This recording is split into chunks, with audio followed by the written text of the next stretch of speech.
Dear students, स्वागत है आपके अपने यूट्यूब चैनल विद्या की बरसात में। आज इस वीडियो में हम लोग सप्तम वर्ग के संस्कृत विषय का 13वां पाठ, त्रयोदशः पाठ है परिहास कथा का अध्ययन करेंगे।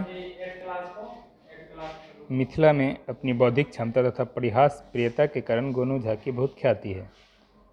उस क्षेत्र में प्रत्येक व्यक्ति इनकी कोई न कोई कथा सुनाता है जिसमें इनकी प्रत्यग्र बुद्धि की महत्ता मिलती है। प्रस्तुत पाठ में गोनू झा की एक ऐसी कथा दी गई है जिसमें एक भैंस के बंटवारे का वर्णन है। आपने यह कहानी पहले भी सुन रखी होगी। दो मित्र रहते हैं, उनके बीच एक भैंस का बंटवारा होता है। पहला आधे भाग का स्वामी होता है, दूसरा पीछे के भाग का स्वामी होता है। आगे वाले को नुकसान होता है क्योंकि मुंह रहता है उधर, खाना खिलाना उसको होता है और पीछे वाला उसका दूध निकालता है। ये बंटवारा गलत है, इसी को इसमें समझाया गया है कहानी में। चलिए शुरू करते हैं कहानी को। एकदा मित्रयोर मध्ये एकस्याः महिष्याः विषये अनुबंधः अभवत्। एक बार दो मित्रों के बीच एक भैंस के विषय में समझौता हुआ। तेन एकः तस्याः पूर्वार्धभागस्य स्वामी भवेत् अपरः पश्चाद्भागस्य। उसके अनुसार एक उस भैंस के पहले आधे भाग का मालिक हुआ और दूसरा पीछे के भाग का मालिक हुआ। पूर्वार्ध भाग से अधिकारी तो मूर्ख आसित। पहले आधे हिस्से का अधिकारी जो था वो तो मूर्ख था। अपरस्तु चतुर, और दूसरा जो था वो चालाक था। महिष्याः पूर्वार्ध भागे मुखम भवति। भैंस के पहले आधे हिस्से में मुंह होता है।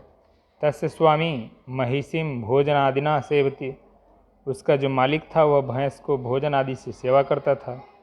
अपरार्ध भाग से स्वामी महिष्याः दुग्धम प्राप्नोति। दूसरे आधे भाग का स्वामी भैंस का दूध प्राप्त करता था, दूसरे आधे हिस्से का स्वामी। इत्थम सर्वदा पूर्वार्धस्य अधिकारी एव वंचितः भवति स्म।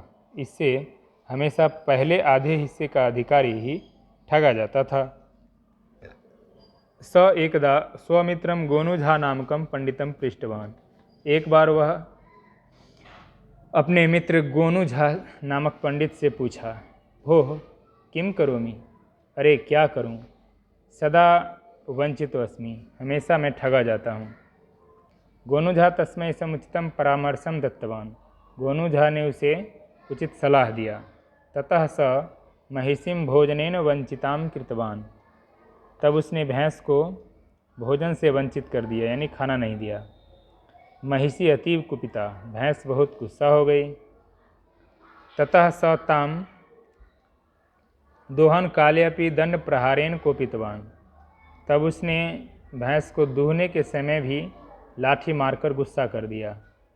अथ महिषी कुपिता भूत्वा दोहन काले पाद प्रहारेण चतुरं मित्रं ताड़ितवती।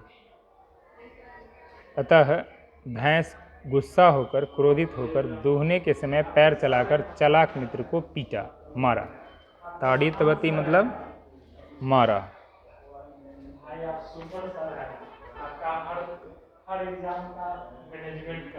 स अकथयत, उसने कहा, भोः मित्र, अरे मित्र, मिदम करोसि, यह क्या करते हो?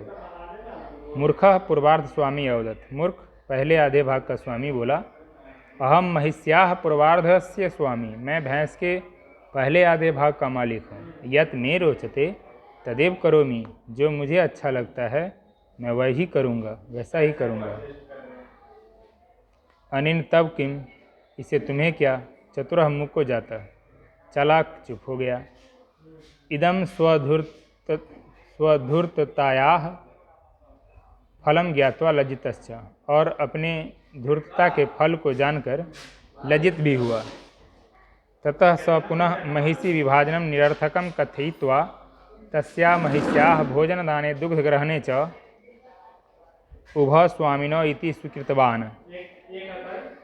उसके बाद उसने पुनः भैंस के विभाजन को निरर्थक कहकर उस भैंस को भोजन देने और दूध प्राप्त करने दोनों स्वामियों ने स्वीकार किया, दोनों चीज़ों को। दोनों कार्यों को दोनों स्वामियों ने स्वीकार किया। तेन उभयोः लाभः, उससे दोनों को लाभ हुआ।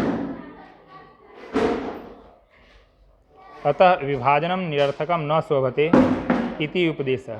अतः बंटवारा निरर्थक बंटवारा शोभा नहीं देता है, यही उपदेश है। तो बंटवारा कभी भी निरर्थक नहीं होना चाहिए। इसी बात की शिक्षा देती हुई ये कहानी यहीं समाप्त होती है। मिलते हैं फिर नेक्स्ट वीडियो में, तब तक के लिए जय हिंद।